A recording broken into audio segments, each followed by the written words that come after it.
Alrighty. What is this? Number 295. So we're getting close. 300 will happen in a few weeks. Yep. So 1 week away. Well, 10 days away from Christmas. And, all the holiday shopping done, was everything? No, I've been waiting. The students are gone now, so it's safe to go out now. Okay, yeah, it's safe to go out. Well, semi-safe. It's still it's the holiday shopping season, but it actually gets better after the students leave. Yeah. Wow, they left kind of.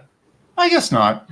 I guess they seems kind of late, but maybe not. I mean, just classes ended on the 10th, I think, and then there was finals, but graduation was this past weekend. So yeah. Okay. All right. Yeah.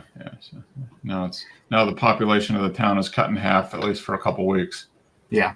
Basically, yeah, that makes a big difference. Yeah, it's kind of busy running around. We got I think we got everything done. I had to got stuff sent off this week and all that. So that's good. And I had niece and nephew call us today and wanted to tell us about the Elf on the Shelf that showed up overnight.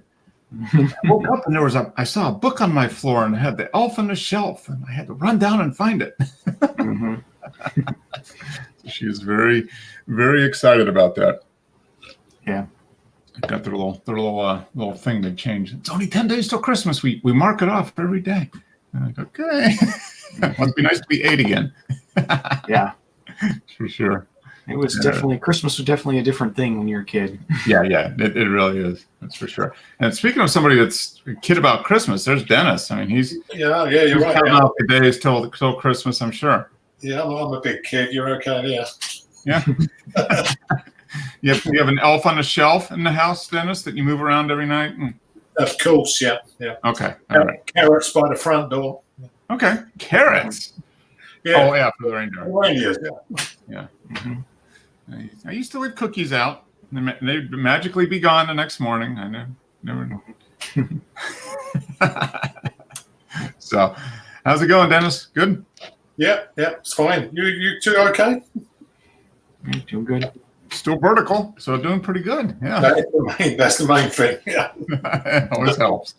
So doing good. Month is going by fast. I mean, it's 10 days till Christmas. Stuff is winding down a little bit from a work standpoint. It's getting harder and harder to get a hold of people. So yeah, well, Christmas to me is great because I used to work for Santa Claus.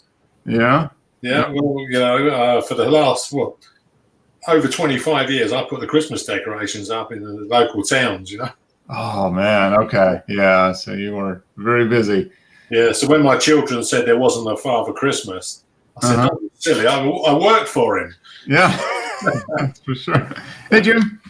How you doing? It took a long time for me to come up.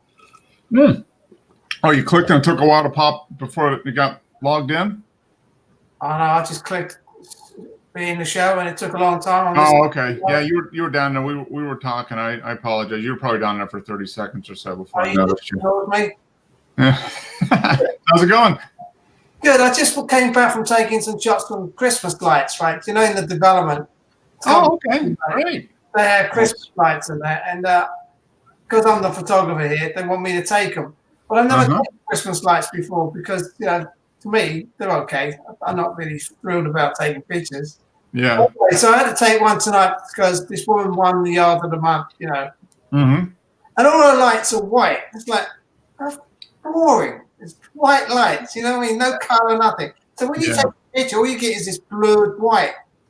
So I didn't do very good with the photos. I might probably go back and just use my iPhone, my regular phone, and waste the time doing my photos with my good camera.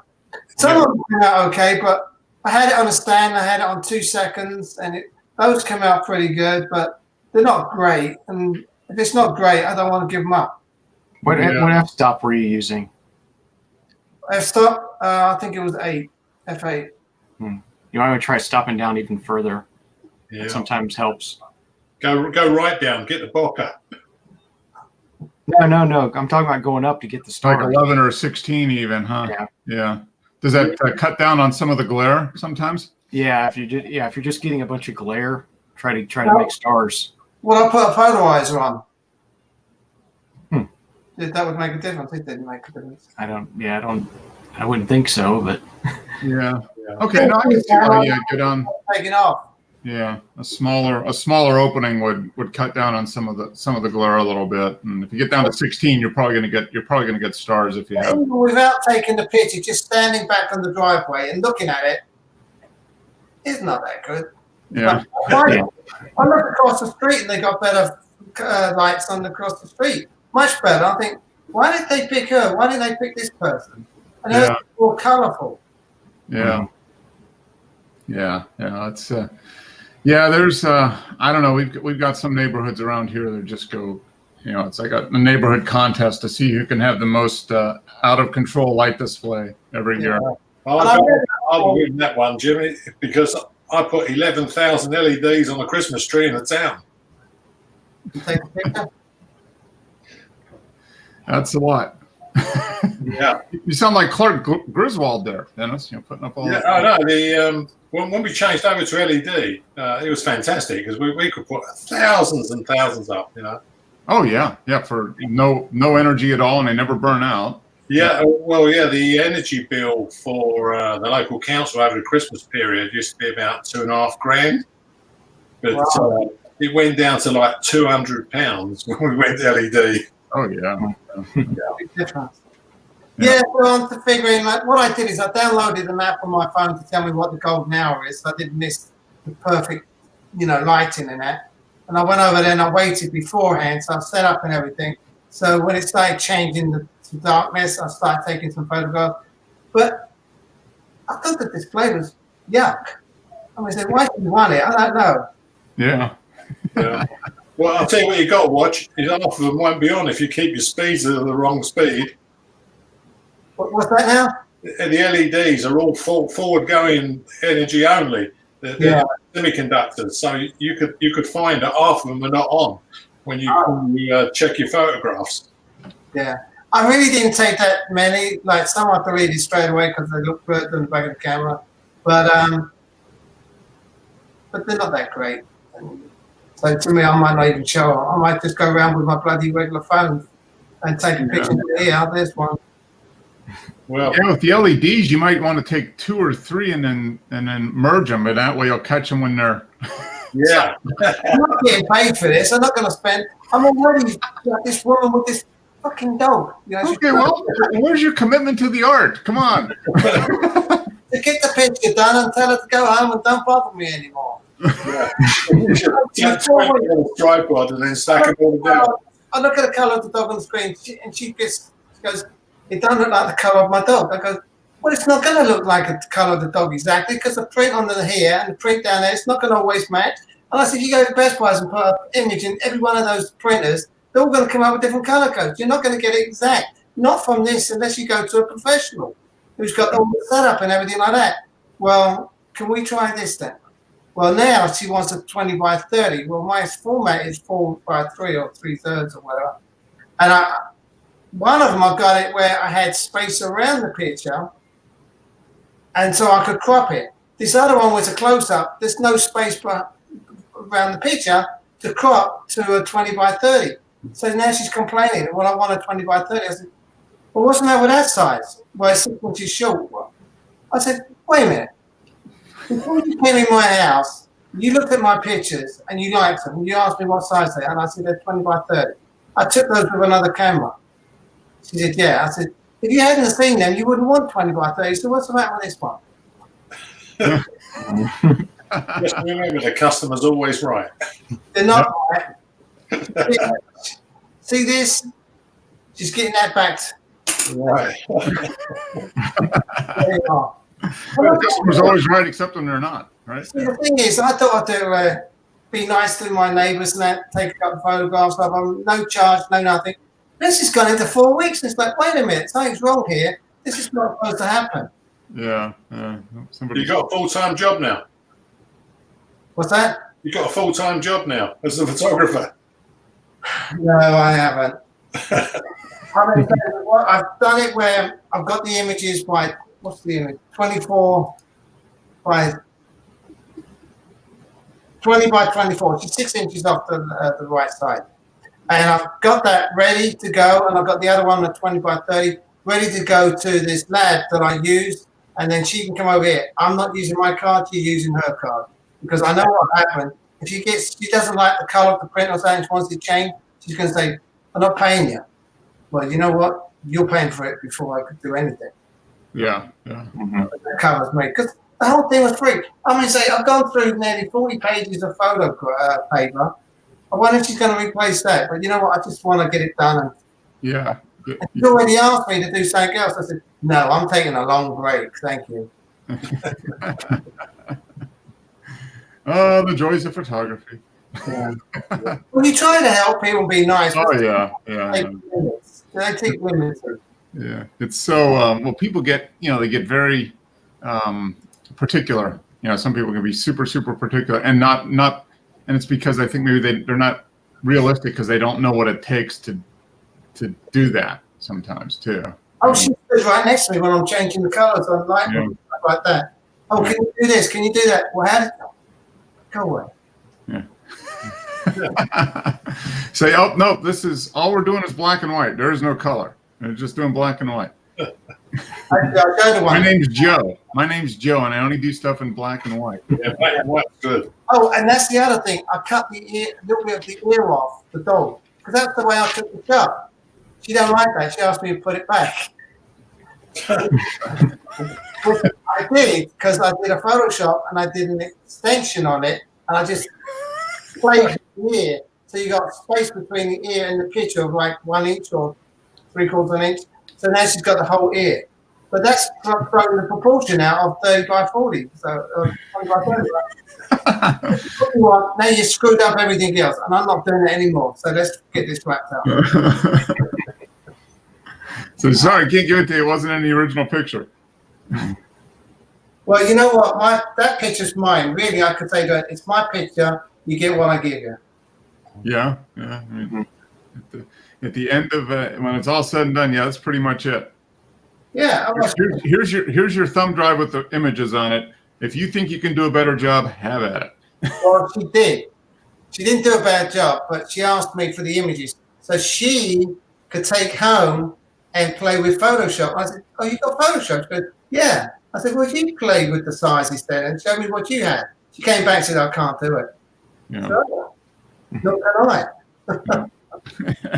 Yeah, Jimmy, if she wanted another ear, she could just clone the one on the left and move it over to the right. No, she would have said it's a different colour. The lighting's different. Oh, well, the colour's not a problem. We can change any colour. Yeah. No, I'm not going there. It's like We can do whatever we want. Get Dennis to put it through GIMP. He can put a whole bunch of ears on it. Yeah, you can put 4 ears on. 2 shots and that's it. I'm done. Not doing it anymore. If you don't like white Christmas lights, change the colour. Yeah, actually, I wonder how hard that would be to do. It would probably take a little bit of time, but you could do it. You could just pick color selector and drop it on each light. Yeah, that's it. Yeah, you could change all the colours. Yeah. You know what? I think it's tea time. I'm going to go make a cup of tea. All right, you have permission. He's had enough. All right. So, any other holiday light photography?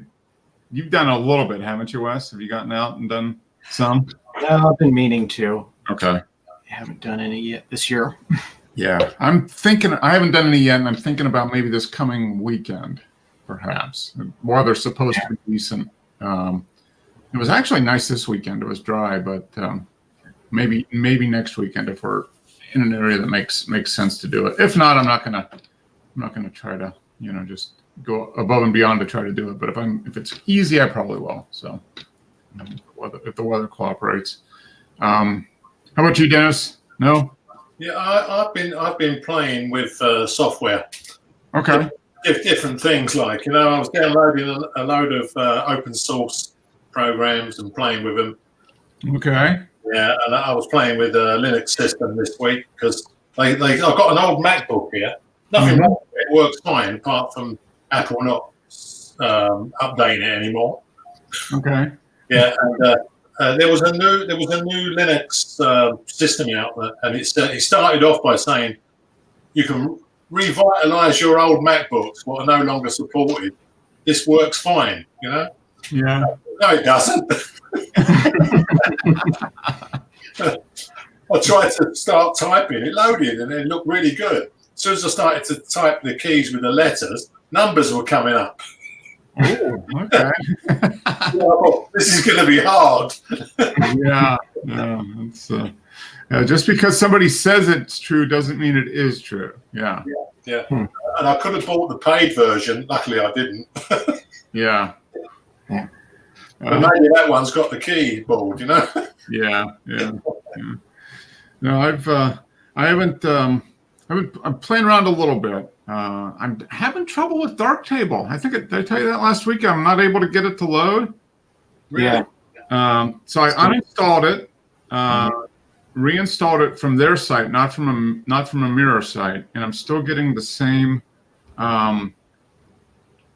exception. You know, and it writes a text file with all this code or whatever. So I think I'm gonna send that. I'll send it to them and see what happens. But I'm just not even able to get it to open, which is weird. So I don't know. Maybe it's. I know there's been some issues with Windows updates breaking stuff. So I don't know if that might be the case or not. Yeah, But, the Apple system's got a new operating system out, and I'm not going to put it on there because I think we had a warning on the last one after stuff stopped working. Mm-hmm. Yeah, and then it's weeks for updates, you know. Yeah. But the one thing I've found, and I didn't really think about it too much last week, was Raw Therapy doesn't read XMP files. So the sidecar files that Adobe is creating, you know, with the metadata and the stuff that you put in, Raw Therapy can't read it. So Is there anything that's not Adobe that can read it? I think Darktable can on import. So if you load up Darktable and then you point it to your Lightroom library, it'll import into its library, and it'll read the XMPs one time and put that information in. Okay.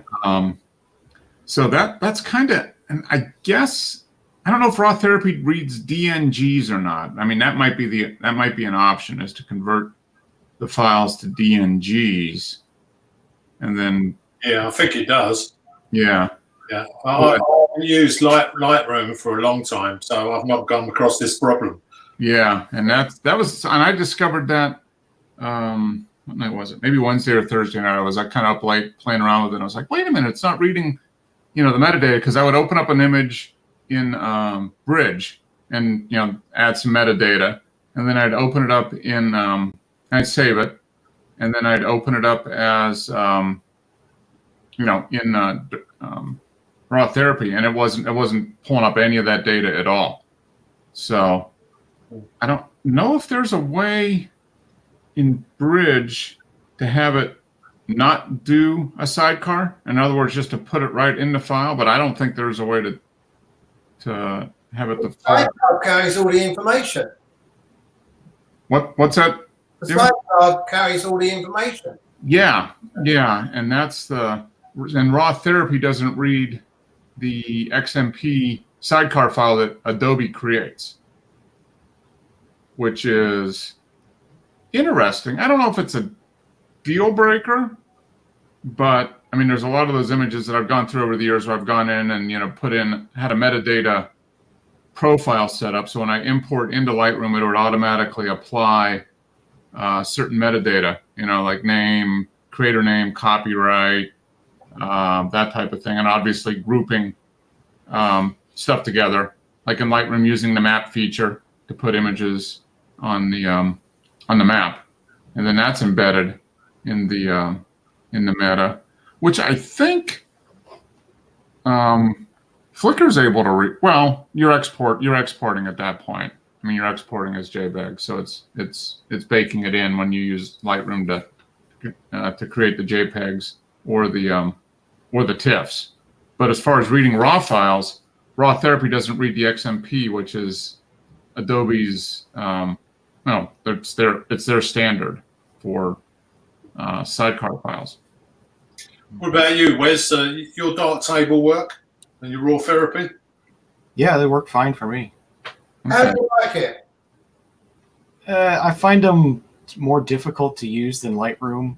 I don't know if that's just because I use Lightroom all the time, but they seem like there's multiple ways to do the same thing in both of them. Okay. Now, are you able to get pull up the metadata when you open it up? Are you? I haven't attempted to do that. I've done it. I've sort of kept everything separate from Okay. each other. So when I do use, played with Darktable and stuff, I just sort of created a second folder that they work off of. So I didn't want to mess any of the Lightroom Oh, stuff. okay. All right. Yeah. So you were just copying the images over. So you weren't copying yet the XMPs. You were just the raw files. You would just take a folder, make a copy of it, open that one up. Yeah, I was just like pretending like I didn't have Lightroom at all. Like I was just using one of the that works fine. If you take an image with nothing, then you can go in on raw therapies, and you can create a metadata profile and load it in. But if there's anything that's created before that, it won't read it. If it's coming from, well, I'm assuming just from Lightroom. So I'm gonna have to play around with that a little bit more. Yeah, we do some Googling, search some of the forums, stuff like that. Yeah, I was poking around a little bit, and it seems like Adobe has a way of it has a DNG converter, which I think is free. So you can convert the images to DNGs, and then I think Raw Therapy will read those. Yeah, Mark, could work. Yeah. What's that? Have you used the GIMP? Yes. Yeah, I've done a few images in GIMP. Actually, I did one today. I just finished up that. I might have, looking at it on Flickr, I might have over-baked it a little bit, but I did do it in GIMP. I don't like GIMP. So far, I like it. I mean, I haven't dug too much into it. I've just used what was default loaded, the filters and adjustments there, and I haven't really dug into doing much with layers or anything like that. But it seems to come, with a lot of stuff available. I mean, so there's a pretty good selection of filters. I haven't learned how to use many of them yet, but there's a lot there to use. It is huge. It's huge. It is. I've only brushed the surface, Mark. Yeah. You find it does so much stuff. Yeah. So that would be, so from that standpoint, I mean, all the stuff that I would typically use Photoshop for, because I never really got much into using a bunch of layers and masking and that type of stuff. It would just be stuff that I wanted to tweak in Photoshop that I couldn't do in Lightroom. I can do that in GIMP. I mean, it's pretty easy. Now I'm sure, looks like layers and stuff are pretty powerful. There should be. I've been playing with the layers, Mark, and putting stacking them on them, and it works fine. I'm really impressed with the GIMP, especially as it's free. Yeah. No, it seems to be pretty robust. I haven't had any issues with it being really slow or crashing or anything like that. I mean, I've used it maybe, an hour and a half or 2 hours so far. Yeah. And I haven't loaded up a 1 gigabyte film scan yet to see what I can do with that. But yeah, I have. Yeah, it will slow it down a bit, Mark. You've got a 1 gigabyte photograph. Yeah, so it'd be interesting to take one of a couple of those color film scans that I have from the large format and load it up in Photoshop and do a set of stuff and see how long it takes, and then try it again in GIMP and see what. Yeah, the stacking program, which you had to pay for, the one I got on a 30-day free trial, it was quite good, but you stuck a load of TIFFs in that, it just weren't having it. Yeah. And I don't know, does GIMP come with any type of HDR type filter? Is there one of the filters that can be used to give an HDR kind of effect? There's you can download loads of add-ons for it. Yeah. I just kind of need to Google like HDR filter GIMP or something. The one you got to download is the GMIC, especially if you've got Microsoft. I can't get a Mac version. Okay. So I've got it on the laptop, Okay. and that's got loads of stuff in it. Okay, I'll take a. I still haven't done that. That doesn't show up in the list of filters that pop up. You know, when you go into filters in GIMP, there's got a whole list of them. There's like 150 of them. Yeah, it's missing. What you do, you just type in. I think it's G apostrophe MIT, like G. Yeah, and it is an add-on for GIMP, and if you just follow the instructions, I did it, and now I've got it on that list. When you do the drop-down list, you've got GIMP, and it's got frames, it's got filters. There's loads of stuff in it now. Yeah. Okay. I'll take a look at that. Actually, I'm going to open up GIMP right now just for giggles and move it over and see what. Okay. No, I don't want to do that. Okay. Yeah. So I mean, it seems like it's doing what it needs to do. I don't have any complaints about it at this point. So. See, I never really learned to use Photoshop or Lightroom. I just played with them, like you said, Mark. You just do the contrast and I didn't play with the layers. So for me, learning it in the GIMP is first time round for me. So I've got nothing to compare it with, and I think it works fine. I can't see the point in buying a paid one. Yeah, and that's. I mean, I've done some stuff. I've used Photoshop somewhat for what it's designed to do, but I've never utilized anywhere near what the capabilities are of it. That's for sure. Most of the people I know use Lightroom and a little bit of Photoshop. Yeah, I mean, Lightroom is powerful enough that you can do probably 95% of what you want to do. You know, for just standard photo editing, you can probably do it in Lightroom. You don't even need to. You never need to leave Lightroom, I don't think. I mean, it's. No, the only reason to leave would be that obviously GIMP's free. Yeah, or but yeah, I mean, but to use Photoshop or anything like that, then you're starting your layers. I mean, that's the big thing. The big thing that you're going to get by going over and using Photoshop. That, and if they're specialty stuff that they've written plugins for Photoshop, that there is nothing comparable in Lightroom. Jimmy, do you use the Lightroom then layers? I use it. Yeah, I use the snapshots. Where when I want to save a level, then I can save it as a snapshot. Then I continue. And if I don't like what I've got, I go back to snapshot and click it back again. Yeah, but do you use the layers and the masks? What, in Photoshop? Yeah, or Lightroom. Yeah. No, in Photoshop, I'm not. I use layers just to get a different layer, but I don't use all these masks where you can do all that fancy stuff. No, I don't use that. Yeah, see, if you've never learned it, there's no reason to. You might as well just download the GIMP and learn it in there, because then you ain't got to pay for it. You're really pushing this Gimpy thing. Yeah, I think it's superb. 10 years ago, I couldn't get my head around it, and there was no instructions. But now, you don't do anything. Just go on YouTube. There's some guy on there who's going to show you how to do it. Yeah. No, I mean, it is very. It's a lot more like Photoshop now than it was even 2 years ago. I mean, it looks, the desktop, the way things are laid out is a lot closer. So if you've used Photoshop at all, this, GIMP looks it's a little more friendly from that standpoint. Yeah, I'm sure there's a version of GIMP that's already been made to look like Photoshop and all the keys, all the tabs. Yeah, so if you're Photoshop aware, if you had that version downloaded, then it would be like second nature to you.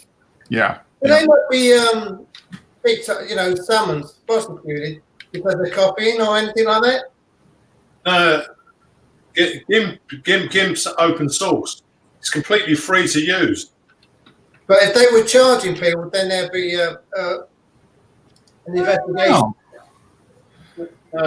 You've got to watch some of them try to charge for copies of it, sending you a disc or sending you a download. But if you go onto the SourceForge site, it's all the open software's on there. You can just download it straight from them, SourceForge. Yeah.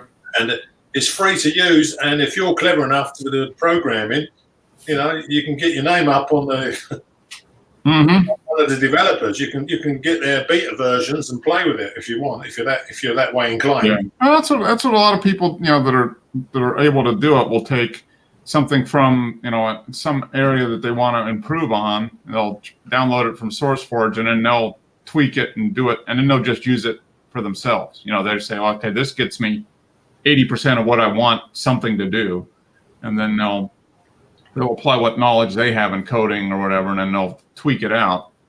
Yeah. And then you really good, Mark. You just send it back to them, don't you? And if they agree that it's an improvement, you'll find the next version again.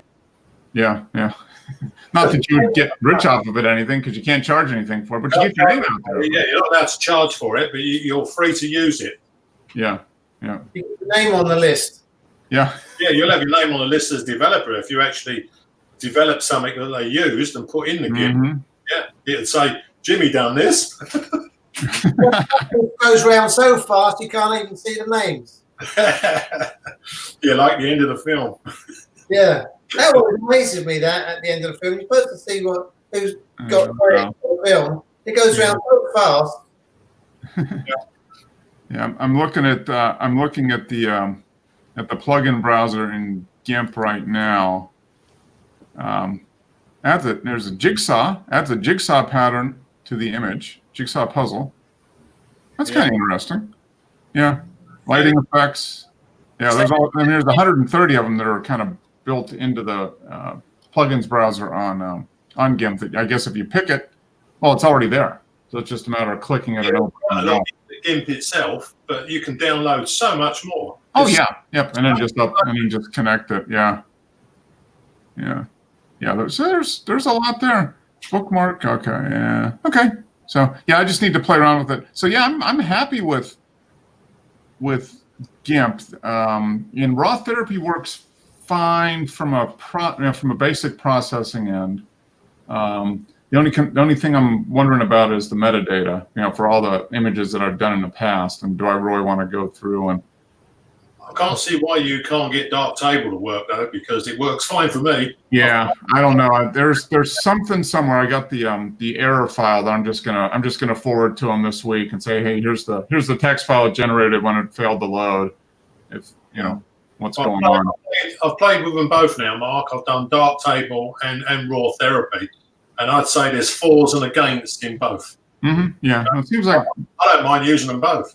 Yeah, sounds like Darktable's a little closer to Lightroom in terms of overall functionality. When I was just looking at the video. I preferred the Darktable. Yeah. Darktable, yeah. Yeah, so I'll play around with that. I'll send them the I'll sign up for the support form or whatever and submit them that the bug text file that was created when it wouldn't load and see what happens. But yeah, I mean I've got a new Windows 10 installation. It's only 4 or 5 months old, so there's a glitch somewhere in some setting somewhere. But that's actually the first app that haven't been able to get to work. So there's something. Oh, I've downloaded plenty of open source software that doesn't work very well. Yeah. Yeah. Oh no, just with this computer, yeah. With the old computer, yeah. There's a long history of stuff that didn't work, but I haven't done a lot. I haven't added a lot of stuff to this computer yet. I've had it since when did I get this in July. So, but everything I've loaded into it has worked fine. So this was the first one that hasn't. So what computer do you have? It's just a Windows. I got it from CyberPower? So kind of a system integrator. You pick the parts and then they build it and ship it to you. And Windows 10, it's an AMD. Maybe it's because it's got an AMD chip. I don't know if that makes a difference. And it's got an AMD graphics card. So maybe there's a hiccup there with the drivers or something like that. That might be an issue. Yeah, because I just opened it just now and it opened just fine, and I have my Windows is current, so.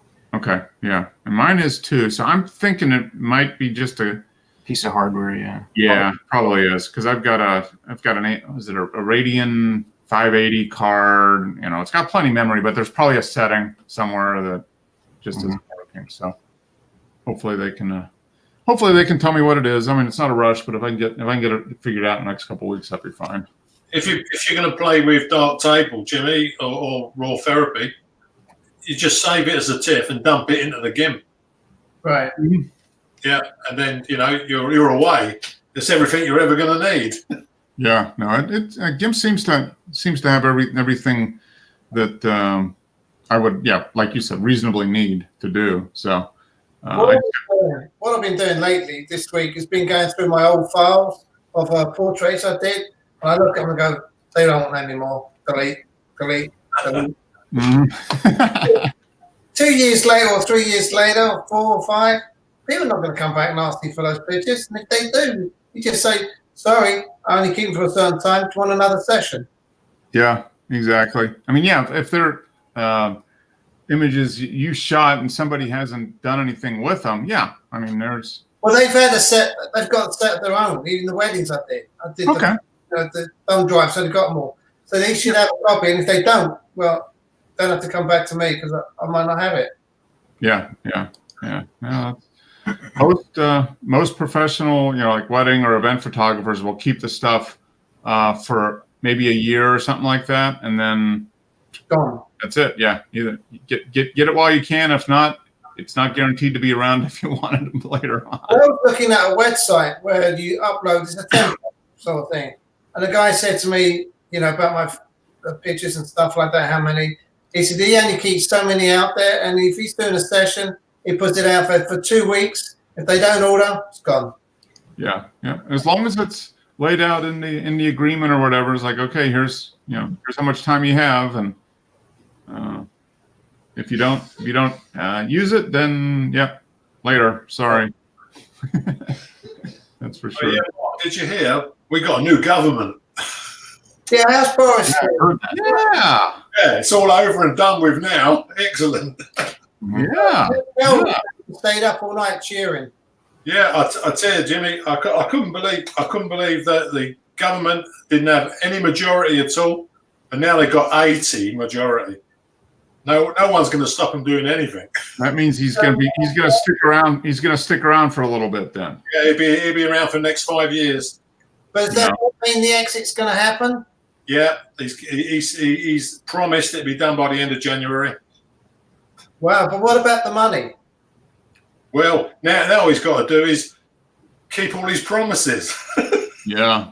He can promise so much, but if he can't get the promise because other people are stopping him, he can't do no more. Well, that's what was happening with the parliament. He didn't have a majority, and the opposition just kept blocking everything he tried to do. He was just trying to implement the will of the people, and they were stopping it. Yeah. And now the opposition MPs, the ones what lost their seats, there was one woman really complaining, but someone put underneath in a caption that this is what happens when you tell 17.2 million people to go and do one. Yeah. Now it's going to be interesting to see. I mean, So what's the next date for what's happening? Is there a date now or what? Yeah, well, he's promised. He's already got a deal with the EU. He's going to push that through before the end of January, and we'll be out the EU. Then obviously we'll be trading with the USA. Now, what about the people that are foreigners that live in England? Do they have to move out? No. Anybody who works here and has lived here and is a European citizen, everyone's allowed to stay. Well, not one if they're not European. Yeah. Yeah, or from anywhere in the world. I just think at the moment, you see, that it's like Mexico and your border with Mexico, isn't it? Anybody could just come and work in the United States. That's the way the rules were. But now we've got our own borders back, so we can pick and choose who comes in. Yeah. So are you going to build a wall? No, we don't need to build a wall. We've got the English Channel. Yeah.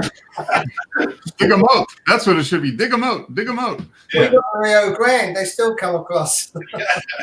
Yeah, it's not very What's deep. talking about the whole thing, Dennis, is Boris Johnson looks suspiciously like Donald Trump. So He's a clone. yeah. Well, good luck to you then. But you think he'd do a good job or what? What's your opinion on him?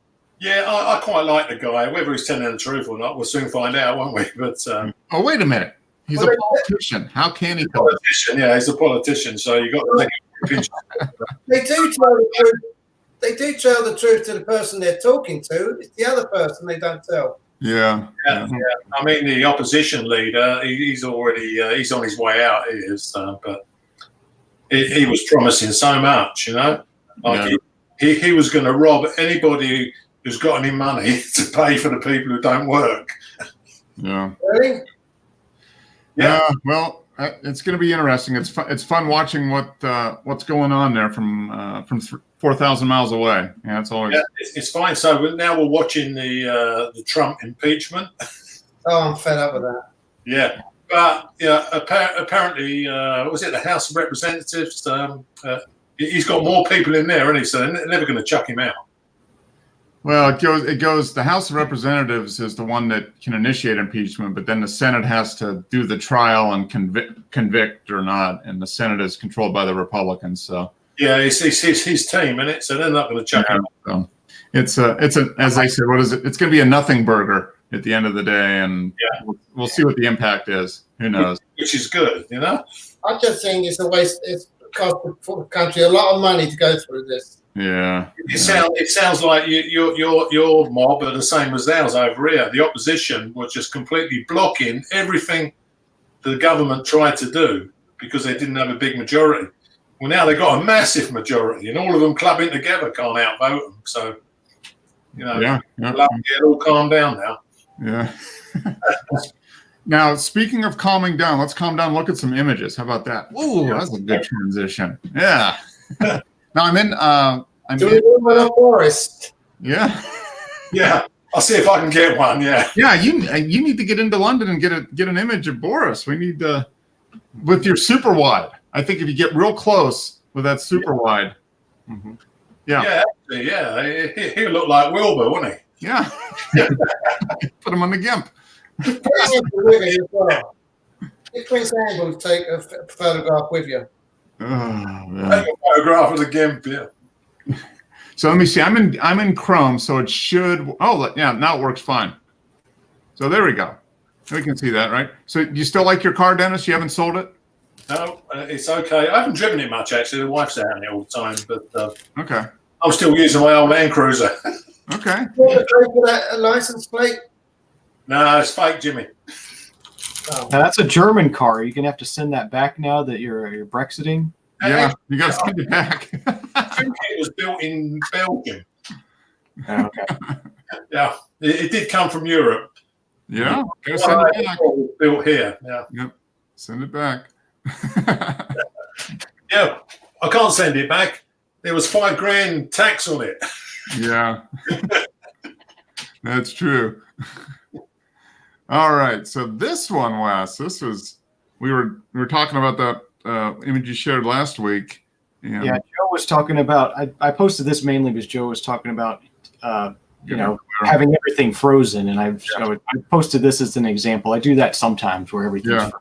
But that's really that's well done as far as freezing the image. So this is the same bird, just flying a different spot. It could be the same bird. It might not be the same bird. It's at a different time, so there's no telling. Oh, okay. All right. So this was taken on the 27th. So the one you had last week was it same day, different time? Probably, yeah. Okay. I think it was the same day. Yeah. Wes, is that? Do you put your camera on burst rate when you take these? Yeah. You do. What do you do? Like 10 at a time? I try to do 3 at a time, 3 or 4. Okay. Just to keep from filling up the buffer. If you do a few at a time and then pause and then do a few more, you don't end up running out of the buffer. Yeah, you don't bog down because of the buffer trying to clear. Yeah. No, that's an excellent shot. And you got what is it, 6.3, and basically full zoom, 500th of a second. Yeah. It came in very nice. Yeah. I have to show that to Joe. I think he's watching the Rams and the Cowboys right now. It's probably the Rams are losing, so he might come on here and be sad. Uh-oh. But That's an excellent shot. And the background is nice and blurred. Yeah, all the focus is on the bird, which is. You know what? Do you know what though? It looks to me like it's, I don't know, it's golden. And it looks like something like a statue that would be on the front of the car. Yeah. The hood ornament. Mhm. No, that's it. That's a great shot. Nice and stop. And here is.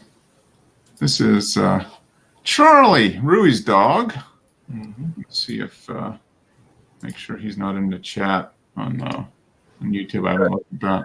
That's a big old dog. So does he just tie the lead to the handlebars and just ride off?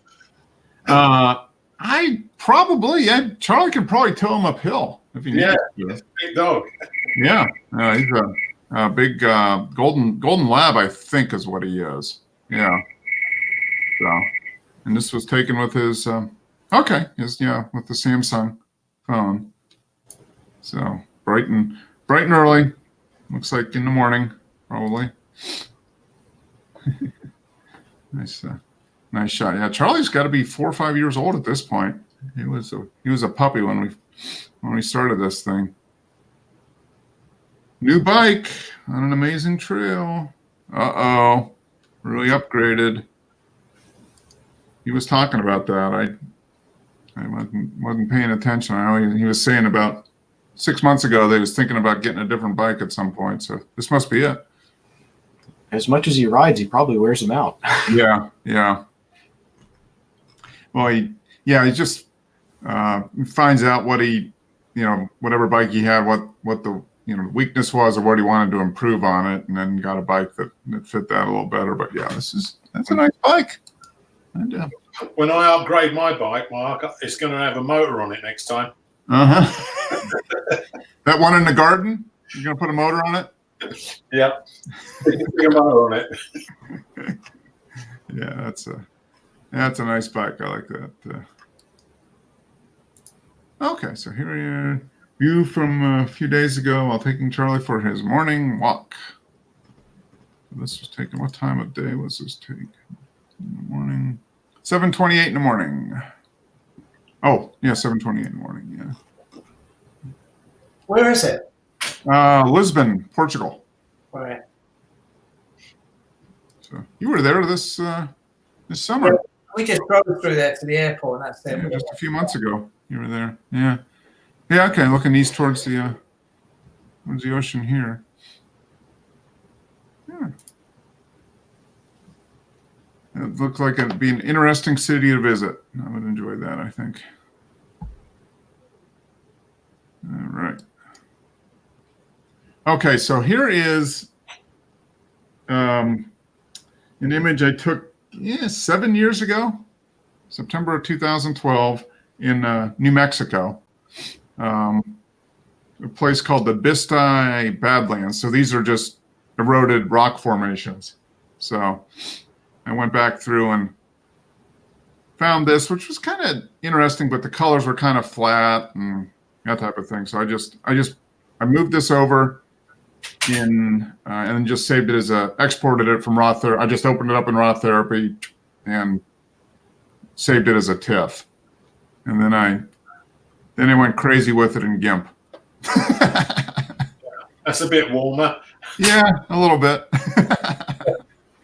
think you've overdone the saturation, Mark. Just a little bit. Come on. Maybe I over-gimped it a bit. Well, if you're going to use the GIMP, you might as well use all the tabs. That's right. But the thing that was interesting, though, was I was able to improve this. I think improve the sky quite a bit. Mm-hmm. I did probably overcook it a little bit on the sharpening and on the. This looks like bad HDR actually, but. Did you change the white balance? No, I did not change the white balance. I did. I changed the hue and chroma of the blues, which was able to bring out a little bit more in the sky, and then I played around with the warmth and the saturation, and the edge sharpening to get this texture to come out.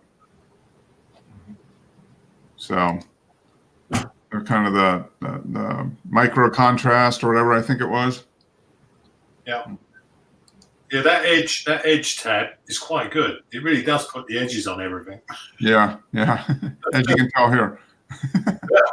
But I will probably go back and redo this again and tweak it because I thought this was an interesting image, but the light was pretty flat. I don't know what time of day this was taken.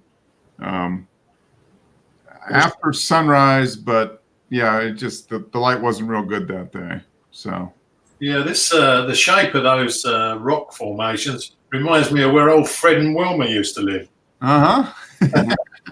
Yep, bedrock. Yeah, it's bedrock. It's like sandstone or something, so it's a desert. But it just eroded rock formations. And I posted a few other images from this, 7 years ago when we were first there. You get some real interesting formations, obviously. But yeah, they all get rounded off. They're called hoodoos. So I bet you wish you had your large format then. Oh, I could go back here and spend a whole year with a large format in this, because this is it's just like pretty much a dry wash. You park in a parking lot and you can wander down into the it's essentially a wash with these formations above you as hills, just eroded away. And it's huge. I mean, it's square, tens of square miles of this stuff.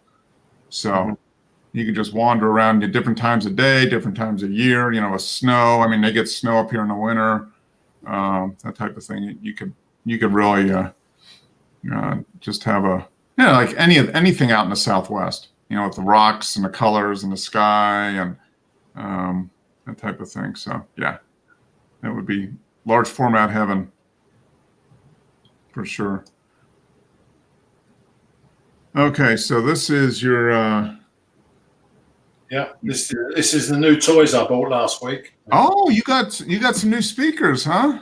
Yeah, well, I thought Joe might be interested, see, but he's not on. Yeah, no, he'll find these. So these are the Uniqs. Are they a bookshelf or are they floor standing speakers? The bookshelf is the three-way speaker system.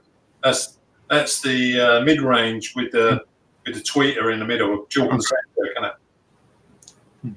Okay. So mid-range here and then tweeter. Yeah. Okay. Yeah, I took this with the 50 mil wide open at f1.2, so that's why I haven't got much depth of field there. Mm-hmm. Yep. So that's kind of a detail shot, and then Yeah, that's the speaker itself. Speaker. Okay. So you got the bass here, woofer, mid-range, and tweeter here. Yeah, and boy, they drive well. Yeah, are they pretty efficient speakers? Yeah, they're 8 ohms, so they're easy to drive. Mm-hmm. What I had before, I've still got them here, are the Bose 401s, the floor standing. Oh, okay. Yeah. These are completely different sounding than the Bose 401s, I'm sure. Yeah, they were really good speakers in their time. I've had them for 20 years. But I can't believe that this bookshelf, the sound that comes out of these things, Oh, yeah. No. Yeah. The sound stage it develops in front of the speakers, it's amazing, really. Mm-hmm. They're 180 watt. Okay. Yeah. Yeah. I've got about 110 driving them. So yeah. So is this that's the start. 6-inch? So it'd be I think it's a 6.5. Okay, so like 150 millimeter. Yeah. Or something like that. Yeah. I think it's a 5.5 mid range. Okay. 3/4 inch. Yeah. 1 inch tweeter. So, yeah. Well, no, they do it. They do. I've heard some of their floor standers with this design, and I think it's the way they've got the mid range. The texture on the mid range and then the tweeter just does a really good job of kind of getting that not bright, but it's a pretty immediate sound. It's not super mellow sound. No, I'd say the guitars and the piano just stand out. The sound stage is brilliant. Absolutely, you don't even have to tow them in. Yep. Because of the EQ, So and what amazed me was they weigh 30 pounds each. These bookshelves. Yeah. Yeah. So, yeah. So they're what, probably 18 inches high, basically, something like that? I think they're about 14 or 15 inches high. Yeah, okay. So it's solid. So it's a solid cabinet. Yeah. I've got them on stands, so they're pretty good. Mm-hmm. Yeah, Oh, well impressed with them because I've got a set of Kef concertos. We're about 30 odd years old. Mm-hmm. They were always a bit muddy and a bit bassy, whereas you can't compare them, obviously. Yeah. No, I listened to which ones were they? It was a few years ago when I was looking to change speakers, and I did listen to it. Was the Floor Standards. I don't remember what the model name was, but it was the one that had two 6-inch woofers, and then basically the mid-range tweeter, same combination as you have in the bookshelf, but it was a floor stander. And I like the sound. I like the sound of them. It was kind of forward sounding, not bright, but yeah, good sound staging. Whole nice. The bass was there, wasn't boomy. And the mid range was real crisp. So. Well, I haven't turned the amplifier more than about a third on. Yeah. Turn it a third on, it's too loud. Yeah, they're probably pretty efficient speakers. Yeah, you probably don't need more than probably 5 or 10 watts to drive them really loud. These are 8 ohm. The Bose 4 ohm, they were quite hard to drive. But these are quite amazing little speakers, really. Yeah. No, it is very interesting what they've done with bookshelf speakers and the quality of the sound that's coming out of it. I think there's not much between this bookshelf and this floor standing for the bass. Yeah. They've got it really in a good package. Mm-hmm. Oh yeah, and it's a size that fits in. Can fit in a lot of situations because it's not too big, so you can put it almost anywhere. Yeah. They're a lot smaller than my floor standers, but obviously on the stands they're not. yeah. By the time you put them on the stands, they're just about as big, but they're a lot easier to move around and reposition. Yeah. And you could actually put them on a bookshelf if you wanted to. Yeah, I don't think they would sound as good. They've got to go on a stand. They've got to be away from the wall. Yeah. It's definitely, it's amazing the difference in sound you get typically by just moving the speakers away from the wall a little bit. A foot or two out in most cases, and makes a big difference. Yeah, I was sticking a bit of Santana through it, and plays really, really nice. Those are nice. Those are nice speakers. This should last you quite a while, I'm sure. Yeah, they probably outlive me. Yeah, and that's a nice. Is it a kind of a light metallic? No, what colors? Oh no, they're kind of a piano gloss black, right? Yeah, that's piano black. Okay. They also do them in white. They look quite good in white, but my stack system's all black, and the big television's got a black screen. So I had to stay with the black. Yeah. Keep the theme. Yeah. Well, congrats. Those are nice speakers. I'm sure gonna lots of. You just put on some AC/DC. Just turn it up as loud as you can and annoy the neighbors. Yeah, well, I think you probably. I think my wife will be the first one to complain. Yeah, well, I can say my friends in America can hear these. Yeah. Yeah, it's quite good because I'm still stuck in way back from Status Quo and. Yeah. The speakers is, if you want to make a change to the sound of your system, the speakers are usually the way to do it. I mean, that's going to have the most impact probably on the sound. And then the amplifier, depending what kind of amplifier you can get, can make a difference too. But every speaker's tuned differently. Every speaker's got a unique sound. So yeah, well, I'm impressed. This time, they're not going back. So I'm keeping them. Yeah, that's good. Yeah, have to run them in a bit probably. Yeah. It's probably you might 20, 30 hours. Just get them a full range of music.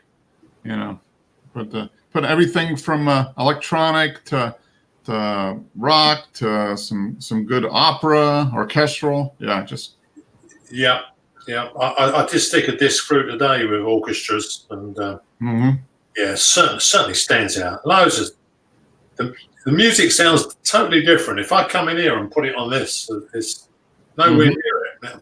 Yeah, no, it is amazing how big a difference speakers can make, for better or worse. I mean, because everybody has a different appreciation or a different, what sounds good to them. So it's and the speakers are the most immediate way to make a change. And then after that, then you're tweaking around the edges, I think, a lot of times.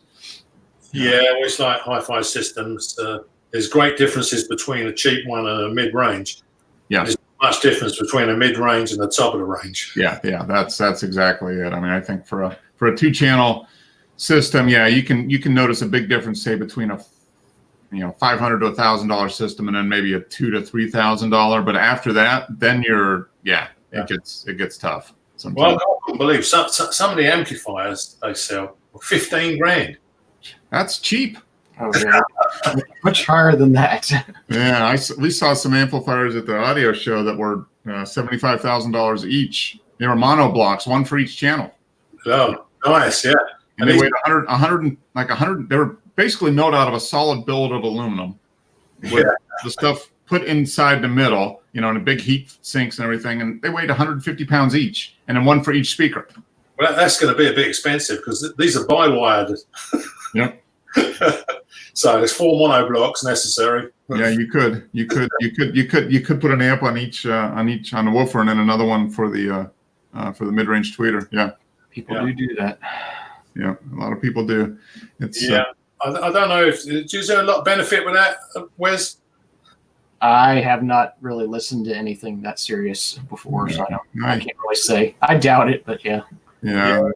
I could see if you had a big difference in what was required to drive one driver over another, then you could get an amp that's more, if you've got but these are matched so well. I mean, Yeah, the guy in the shop tried to sell me some oxygen-free copper wires. And how much were they? More than the speakers? 100 each. Oh, yeah. Mm-hmm. Yeah. And I said to him, listen, you're talking to an electrician here. I says, if I stick a bit of mains cable on the back of these, you're never going to hear the difference between your 100. As long as you got a decent gauge, anything probably, 16 or 12 or 16 is going to be fine. Yeah. Well, 18. 18 will work too. I mean, if you don't need to have a long run, I mean, that's the thing that a lot of times gets you. Yeah, that's right. If you're a long way away, but obviously the lower the resistance, the better. Yeah. But you don't have to pay $100. No. You can get basic, 16 gauge insulated wire for $1 a foot or less, and then you can get pretty looking cables with interconnects and stuff, and I could see spending maybe $100 or so on speaker cables, but you're gonna be paying for artwork to a certain extent. You're just having it look better. Yeah, well, this has actually got 12 AWG on it. Okay, it's equivalent to about 4 mil copper. Yep. But multi-stranded. It's about 70 strands.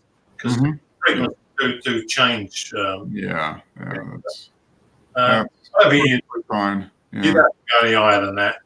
No, you don't. 12 gauge is more than enough for probably a 40, 50 foot run. Yeah, well, if you want to really spend money, you can get some silver cable.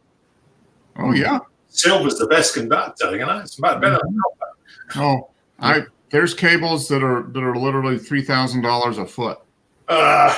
Yeah. So. Imagine, getting 2 8-foot cables, 24. You got $75,000 in cable. Yeah, speaker cables. And then if you do that, then of course you have to have better interconnects. So your RCA cables that connect your CD player to your amplifier, they've got to be all the ones that are made with unicorn farts and thousands of dollars there. I mean, it's. Well, I think if you pay that kind of money for cables, then the hi-fi shop must have had a really big glass door, because they see you come in from a long way. Yeah. No, it's it's amazing. You see some of these high-end setups, and they spend, a lot of money on the equipment.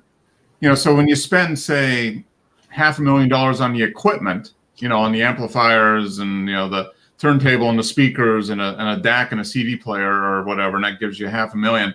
Yeah, not an extra $75,000 on cables isn't that much, If you're a billionaire, what's a couple thousand? Yeah, I mean, really.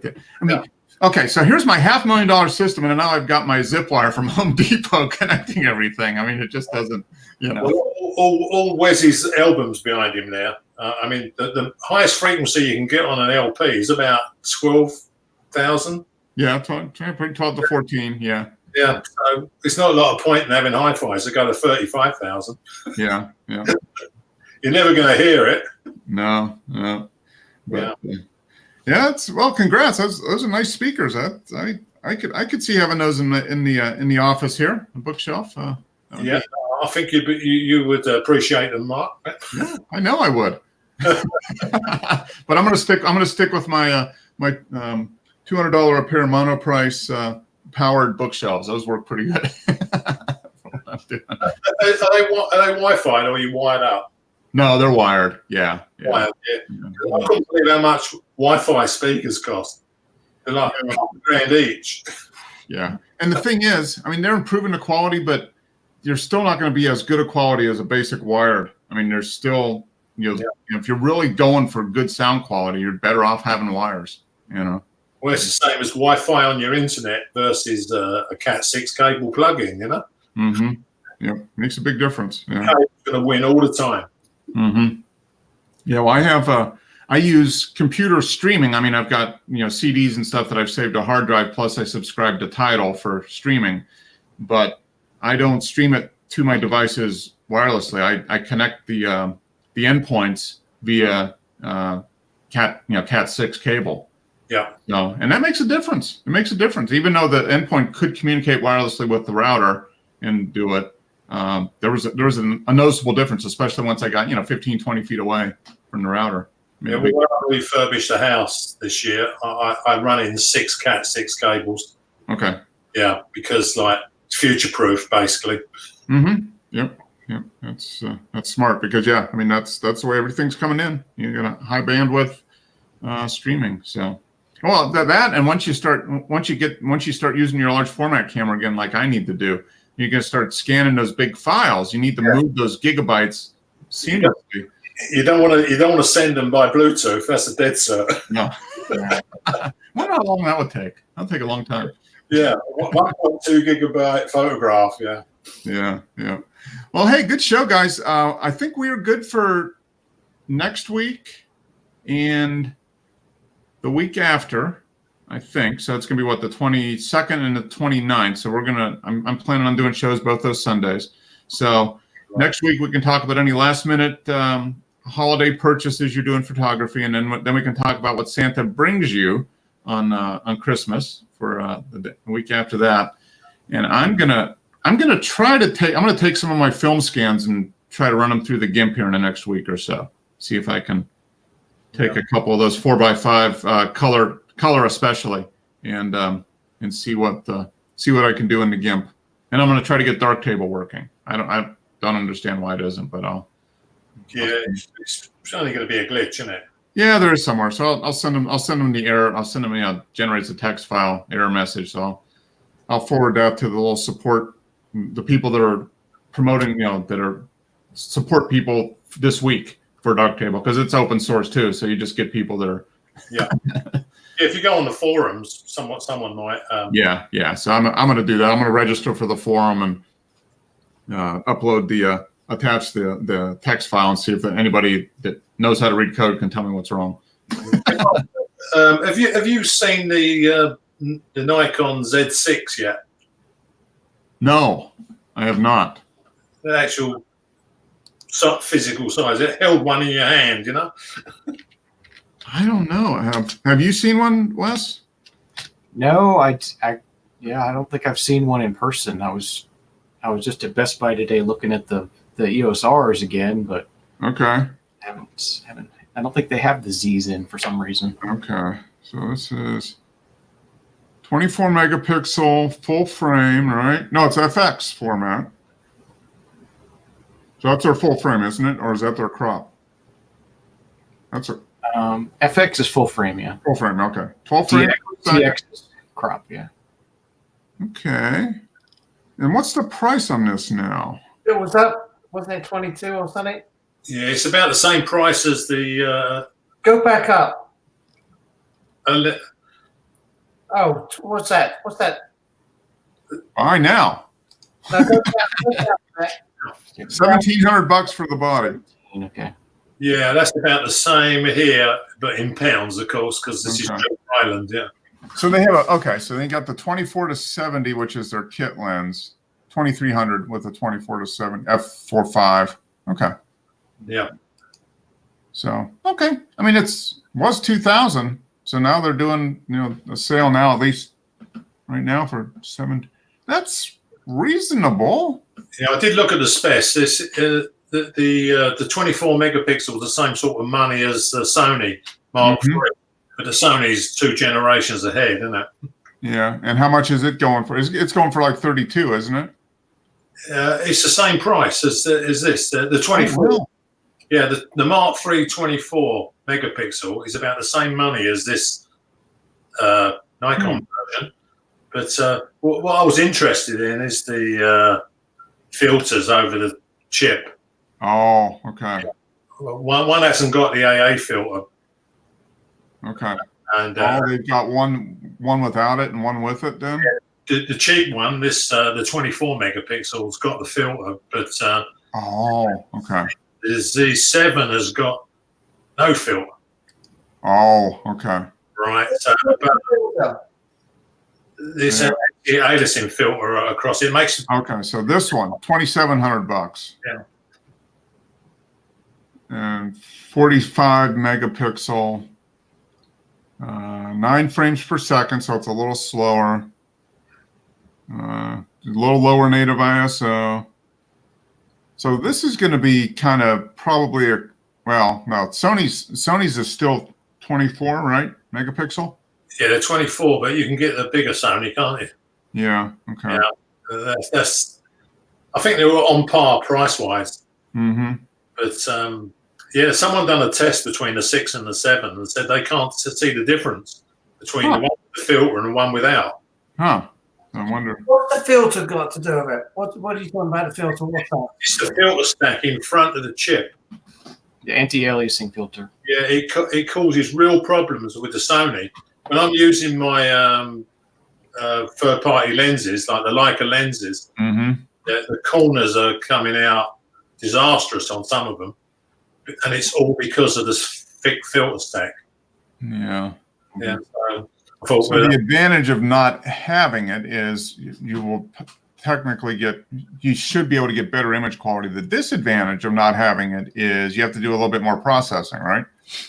yeah, well, obviously, if you're going to start taking pictures of people in suits, some of the suits come out like glistening, don't they? If Yeah, without the anti-aliasing. Well, you can apply that. I wonder, can you apply that in post and get the same result? not sure. Yeah, I think it's one of those things that you can sort of do it, but not really. Okay. So basically, the camera without the filter is going to be better suited for more landscapes and Third-party lenses. It's probably not going to have the problems that the Sony's got. yeah. Huh. Interesting. And then you got the Canons, the comparable ones there. That's what you were looking at, right, Wes? Yeah, the EOS R is selling for $1,500 right now. Wow. Is that got an anti-aliasing filter, Wes? I believe it does. I'm not sure, but I believe it does. $14.99 at B&H. Yeah, it's basically that price everywhere right now. With Okay, the- so with it's the a 30 adapter. frame. I mean, a 30 megapixel full frame. Yeah. Huh. That's tempted, Wes. I don't know. That's come down quite a bit. It was Yeah, I'm tempted. $2,300. I think maybe it'll come down a little more. Supposedly, like in April or May, they're going to announce a new one. Okay. So that's probably why they're starting to clear these out. Yeah, yeah. So maybe I wonder what it would go down to with the new model, maybe 1200, something like that. Yeah. Yeah. Oh, okay. Well, That's not too bad. It's when you start paying $3,000 for a body is yeah. Yeah. Oh, and you got the standard and you got the astrophotography. Okay, yeah, they're not giving you a discount there. Yeah. That one just came out, the astrophotography. Yeah, IR cut filter. Yeah. So it's designed specifically for, yeah. And that's all you'll ever do with it is astrophotography. Yeah. You Yeah. take regular pictures and it's just messy. Yeah. So with the 24 to 105, 2300. Yeah, that's with the L lens. That lens is pretty expensive. Yeah. That's a 4. Yeah. It's a really nice lens though. It's a decent lens. I mean, yeah. So I mean, you're paying $800, $900. You get it for $900 then, basically. Yep. Yeah. 15 versus 24. Yeah. Huh. That's interesting. Yeah, like I said, I would probably make a change. Next digital camera would probably be a full frame mirrorless, but it's going to be probably another year or two for me at least. So by that time, I'll be on the third generation probably. Yeah, I have all these old film lenses that I'd love to adapt to, but adapting them to smaller sensor bodies, it's not the experience I want to have really. Yeah. No, you need a full frame camera to really take full advantage of it. Yeah, you're going to turn your f 2.5 lens into a f5. Mm-hmm. Yeah. Also, they mostly start at like 28 millimeters, so you can't really get wide angle. So when you put that on a crop sensor body, it's like a 50 millimeter or whatever. Yeah. No, that would be the next. Well, you've had yours. How long, Wes, for your 2 years now? Yeah, I think it's been 2 years since I got the 80D. Yeah. Okay. Yeah. So. Yeah. So if you. And I'm going to keep that for wildlife and stuff. And that would be. Yeah. So this would just be a second body for other types of photography. Street and landscape and yeah. Portraits, things like that. Put on, and you could use and you've got the film lenses that you can put on there without any real issues, probably. Right, and some of my Canon lenses are full frame lenses, so I could use them on there as well. Yeah. Do you need an adapter, Wes, or it goes straight on? Yeah, it comes with the adapter, but yeah, you need an adapter to put the SLR lenses on there. So what's the opinion now? These have been out for a while. This or the Nikon? Which one is getting more love from the camera geeks? I think none of them are getting that much love. That's why the prices are dropping on them. But yeah, you think the Sony still wins the battle overall? Yeah, Sony's head of the game, but the annoying thing for me is the thick filter stack. Yeah. Because if I bought a Leica digital camera, I wouldn't suffer from any of those problems, soft corners and some of the lenses, some of the Zeiss lenses I've used on it are appalling. I can't even use the 35 millimeter on the Sony. It's just I might as well be using a milk bottle. Yeah. It's terrible. Yeah, and it's all down to the filter stack. Yeah. It's interesting. I wonder what they would change for the second generation of this one. Add a second card slot. It still only has one card, right? yeah. The new Sony's got 2 cards. Yeah. Well, no, the Canon only has one. They're probably going to do second card slot, get rid of the touch bar. Okay. Improve the focusing maybe a little bit. Maybe add IBIS. Okay. Have you ever had a card fail, Wes? No. No, neither have I. So I'm not a professional photographer, so single slot's not too much of a problem. Yeah. Yeah, it doesn't bother me at all either. I've had one go bad on me, and I think it was a number of years ago, and it was when we went through security in an airport, and I had the card in the camera. So I think something shorted or something when it went through something, and because when it went in, there were pictures on it. When I came out, that card was anything that was on it was gone, and it was unreadable. I couldn't, reformat it or anything. It just got cooked basically. Yeah, sound like it got done radioactive. Yeah, it got X-rayed a bit too strenuously. It's like your films, Mark, isn't it? You can't stick 400 ISO films through your X-ray scanner. No. Why do it all? Yeah. Oh yeah, it says Rui. Yep. Hey, cheers, Rui. Says yes. Sony is gaming on the sales department. Well, Sony's 3 generations in now. These Nikon are just on their first. Yeah. It'll probably get a little closer with the second generation. If like you said, Wes, if they come out with something in April, May, which is traditionally when new stuff gets released. So that'll be interesting. So I want to know, Rui, how is that? Do you hate that bike? You're going to return it or not? I don't know. Probably. He's probably going back to the shop. He's like, I don't like it. I want Dennis's bike. Yeah, have the one with the motor on. Much better. Well, this is. I can imagine this would be tempting a little bit because it's 30% below what it was, basically. Yeah, I know Wes is the Canon man, but is Joe Canon? Yes. Yep. Yeah. He's got. He has what, the 7D Mark II? Is that what he has, Joe? Yep. Yeah. Okay. Yeah.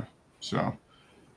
Yeah. So there you go. Those are 2 choices: Canon versus Nikon. Yeah, well, it's not a choice if you've got a stack of Canon lenses. It's crazy. Yeah, that's true. If you don't have either. Yeah. For me, if I go back to this, I'd be going from Olympus. I've gotten rid of my, my Canon, the crop sensor DSLR that I got 8 years ago. So I sold all that to fund the purchase of the Olympus cameras. So I'd probably do the same with that. For whatever I could get for those, I would sell those and start off with, Rui is going to returning the bike. That's what I figured. Yeah. So, I mean, at that point I would be ecosystem neutral. It wouldn't matter to me. I guess just pick which is when I wanted to do Micro Four Thirds up. The Olympus was the best system, it seemed like, for what I was looking for. So I'd do the same thing with the full frame mirrorless now. So some of the Micro Four Thirds cameras now are a terrible price. Yeah. You buy the 40 odd megapixel one, it's a fortune. But you actually need 40 megapixel. Well, only for landscape. I can't see any other reason for ever needing 40 megapixels. Yeah. It makes sense for certain things. But for typical stuff, I mean, that's a lot. We used to be really happy with 12 megapixel, and now the 20 to 23 has become the standard for the last 3 or 4 years at least. And the next standard will I don't know. You can only fit so much on the sensor, though. I mean, to a certain extent, how much can you fit on a full frame sensor? 45, I guess. And what size files are you going to get off of 40 megapixel? Raw file is probably going to be somewhere around 45 megs, probably. Yeah. It's almost 1 meg per megapixel. Yeah, it comes out. Yeah, that's big files. I don't know. The Fuji X-T3 that I use it for work, it's a 26 megapixel, but the raw files are 50 megabytes a piece. Wow. Really? Okay. Yeah. I don't know why they're so large, but they Does are. it compress them? I hope not. At 50 megabytes, they better be uncompressed. Yeah. I mean, the camera might be able to compress them down for you. Yeah. Oh, yeah. They might have a compressed format that it can enable, but then that's just the computer's got to uncompress it, so that's just going to be more processing. Yeah. Really, I have the OMD and then the OM10, the first generation OM10. So my Olympus cameras are 4 and 5 years old at this point. Yeah. I sold my Olympus EM1 when I bought the Sony. Yeah. I mean, that was a dupe as far as size of the camera. Yeah, it was a duplicate, pretty much. Do you find any difference, Dennis, in those two? And you're glad you got the Sony? What was that? Are you glad you got the Sony over the Olympus? Well, the Olympus was a really nice camera, but for me, I'm using my Leica lenses from other cameras, and They didn't work. it was turning them into double. It's like a 2.8 lens is a 5.6 on a Micro Four Thirds. Right. No point in having really good quality lenses, and then can't go below 5.6.